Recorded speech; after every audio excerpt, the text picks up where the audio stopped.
전능하사 천지를 만드신 하나님 아버지를 내가 믿사오며 그 외아들 우리 주 예수 그리스도를 믿사오니 이는 성령으로 잉태하사 동정녀 마리아에게 나시고 본디오 빌라도에게 고난을 받으사 십자가에 못 박혀 죽으시고 장사한 지 사흘 만에 죽은 자 가운데서 다시 살아나시며 하늘에 오르사 전능하신 하나님 우편에 앉아 계시다가 저리로서 산자와 죽은 자를 심판하러 오시리라. 성령을 믿사오며 거룩한 공회와 성도가 서로 교통하는 것과 죄를 사하여 주시는 것과 몸이 다시 사는 것과 영원히 사는 것을 믿사옵나이다. 아멘. 킹제 친구들 안녕하세요. 네. 신태서 전도사예요. 네.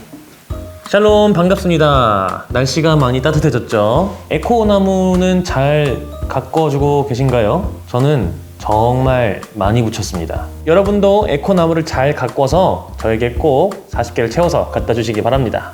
온라인으로만 드리는 친구들은 갖다 주기가 어려울 수 있죠. 그런 경우엔 꼭 사진으로 저에게 찍어서 보여주시면 다시 제가 새로 한 장 뽑아서 보내드리도록 하겠습니다. 그래서 계속해서 나무를 많이 심어주시기 바랍니다. 자, 그러면은 오늘 말씀을 한번 함께 읽어보도록 하겠습니다. 또한 그들이 마음에 하나님 두기를 싫어하매 하나님께서 그들을 그 상실한 마음대로 내버려 두사 합당하지 못한 일을 하게 하셨으니 곧 모든 불의, 추악, 탐욕, 악의가 가득한 자요 시기, 살인, 분쟁, 사기, 악독이 가득한 자요 수군수군하는 자요 비방하는 자요 하나님께서 미워하시는 자요 능욕하는 자요 교만한 자요 자랑하는 자요 악을 도모하는 자요 부모를 거역하는 자요 우매한 자요 배약하는 자요 무정한 자요 무자비한 자라. 자, 먼저 우리 말씀 나누기 전에 우리의 몸을 한번 살펴보도록 하겠습니다. 어딘지 모르게 지금 몸이 구부정해 있는 곳, 저는 허리를 늘 구부정하게 있습니다. 그래서 의식하면서 피려고 노력하고 있는데 잘 안 되는 경우가 좀 많습니다. 또 여러분 어느 때 보면은 목이나 어깨가 좀 결릴 때도 있죠. 또 눈이 침침해질 때도 있고요. 또 그럴 수밖에 없는 게 공부하느라 하루 종일 앉아있고 이제 고개 숙이고 책을 보고 있다 보면은 그렇게 될 수밖에 없죠. 하루 종일 온몸을 쫙 펴고 편하게 있었던 기억 언제가 있으신가요? 놀다가도 학원에 가야 되고 또 마음대로 뭐 여행을 가거나 놀러 가기도 어렵고 그러다 보니까 그랬던 기억이 많지는 않을 수도 있을 것 같습니다. 와, 진짜 살아있다 이렇게 느끼면서 만끽할 수 있는 그런 날이 일주일에 우리가 몇 번이나 있을까요? 그렇게 몸이 피폐해지다 보면요 점점 마음의 여유가 사라지고 마음도 피폐해질 때가 있습니다. 그래서 뭐 만나서 이야기하면서 풀고 그러면 참 좋은데 다른 학교에 진학한 친구도 있고 또 반이 갈라진 친구도 있고 그렇죠. 그리고 또 코로나 때문에 이슈가 터지면 학교에 가기도 어렵고 그러다 보니까 여가 시간에도 이렇게 만나서 놀고 하는 게 좀 쉽지가 않은 것 같아요. 그래서 대화를 하긴 하지만 온라인상에서 만나는 횟수가 더 증가하는 것 같습니다. 어떤 친구는 만나는 시간보다 안 만나고 온라인상에서만 주고받는 경우가 더 많을 때도 있더라고요. 그렇게 계속 떨어져 지내다 보면 점점 친밀감을 잃어가는 것 같은 그런 기분이 들 때도 있습니다. 내가 내 몸과 시간을 제대로 쓰지 못하면서 내 마음과도 멀어지게 되고 또 그러면서 점점 다른 친구들과도 멀어지게 되는 것, 이것을 소외라고 합니다. 이 소외를 경험하다 보면요 마음이 황폐해집니다. 좀 시간도 쓰고 싶고 만나서 떠들고도 싶은데 좀처럼 마음을 풀 수가 없습니다. 그리고 때로는 그것이 밖으로 표출이 되기도 해요. 조금 신경질적으로 표현이 되기도 합니다. 괜히 누가 툭 건드기만 해도 짜증나고 그냥 별일 아니게 넘어갈 수 있는 문제도 괜히 신경 쓰이고 그럴 때도 있을 수도 있죠. 마음의 여유가 없으면 그렇게 되는데 가령 이런 경우도 있었습니다. 일상 속에서 찾을 수 있는 거죠. 나가야 되는데 시간이 늦었어요. 부랴부랴 준비하고 정신없이 나갔는데 엘리베이터를 타자마자 깨닫습니다. 아, 내가 핸드폰을 두고 왔구나. 그래서 내려가서 다시 엘리베이터 타고 올라갑니다. 집에 왔는데 어디에도 핸드폰이 없는 거예요. 원래 두던 장소에 다 없어. 그러면 또 굉장히 초조해지죠. 아, 빨리 나가야 되는데 이렇게 신경질 내면서 찾아다닙니다. 그러다가 정신을 차리고 보면은 가방 안에 있죠. 이 마음의 여유가 없으면요 정말 사소한 일에도 신경질적으로 대하기 마련입니다. 그렇게 때로는 누군가에게 신경질적으로 대하기도 하고요 또 때로는 나 자신에게 신경질적으로 대하기도 합니다. 저는 이럴 때 제 탓을 해요. 아, 진짜 바보다. 난 진짜 멍청해. 난 왜 이럴까?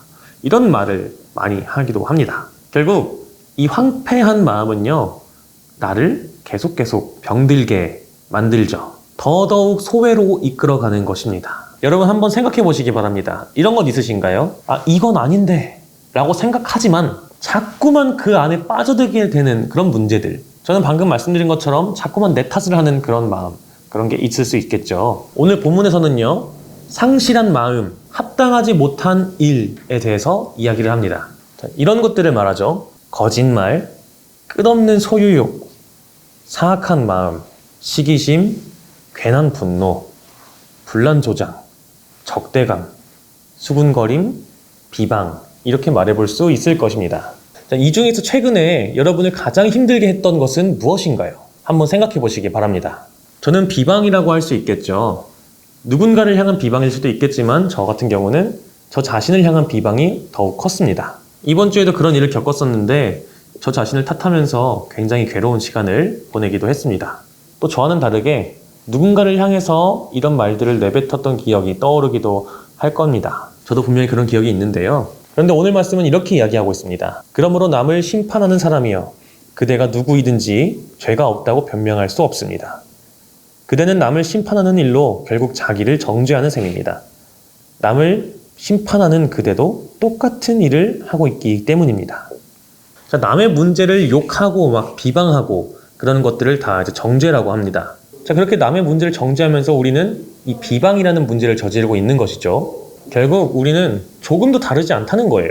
그렇게 타인과 나를 소외시키고요. 나의 문제에 대해 나를 비방하면서 더욱 자신을 구렁텅이로 내몰기도 합니다. 자, 누군가를 진심으로 사랑할 수 있는 능력이 부족한 것, 다른 사람들과 함께 어우러지려고 기꺼이 참고 인내하는 것, 이런 것의 부족은요, 그 사람과 나와의 관계가 안 좋기 때문에 오는 것이 아닙니다. 더 근본적인 문제가 존재합니다. 바로 하나님의 마음에서 떠나 있는 것, 하나님의 마음을 상실한 것, 하나님으로부터의 소외, 그것이 바로 근본적인 문제입니다. 우리는 우리가 마땅히 살아야 할 그런 모습으로부터 얼마나 멀어져 있나요?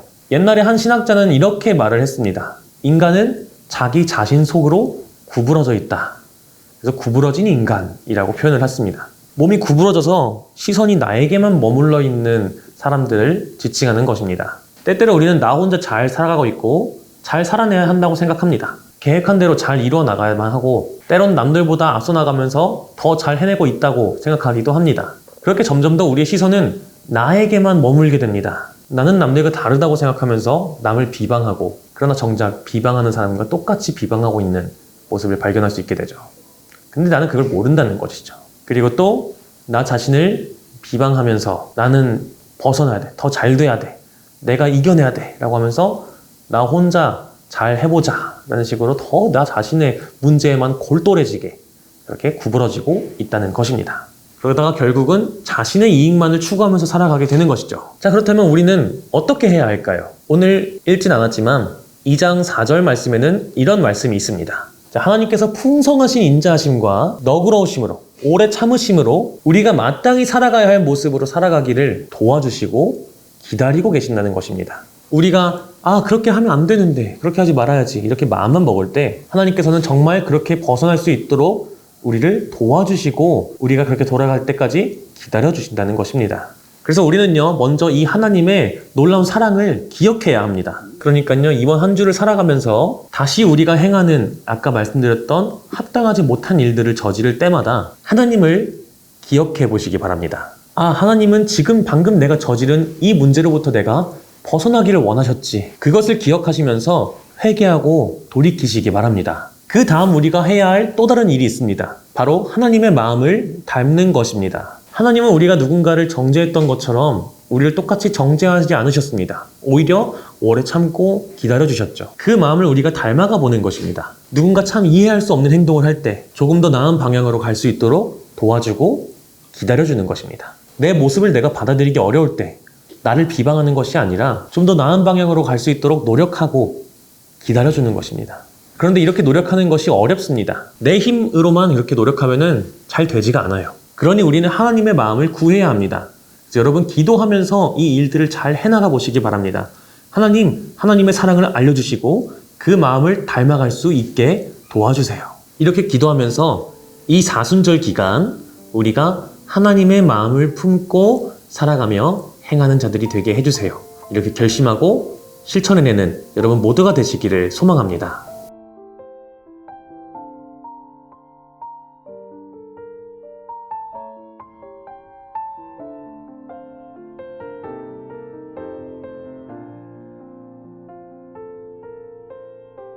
하나님, 삶의 작은 일에도 하나님의 마음을 닮길 원합니다.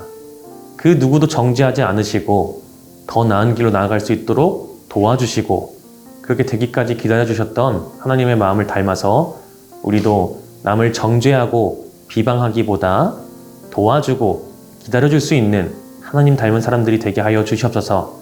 그렇게 하나님의 사랑을 이 땅에 실천해 나가며 이 사순절 기간을 보낼 수 있는 우리 틴즈 친구들 될 수 있도록 늘 도와주시옵소서. 감사드리며 예수 그리스도 이름으로 기도합니다. 아멘. 하늘에 계신 우리 아버지여, 이름이 거룩히 여김을 받으시오며 나라가 임하시오며 뜻이 하늘에서 이루어진 것 같이 땅에서도 이루어지이다. 오늘 우리에게 일용할 양식을 주시옵고 우리가 우리에게 죄 지은 자를 사하여 준 것 같이 우리 죄를 사하여 주시옵고 우리를 시험에 들게 하지 마시옵고 다만 악에서 구하시옵소서. 나라와 권세와 영광이 아버지께 영원히 있사옵나이다. 아멘.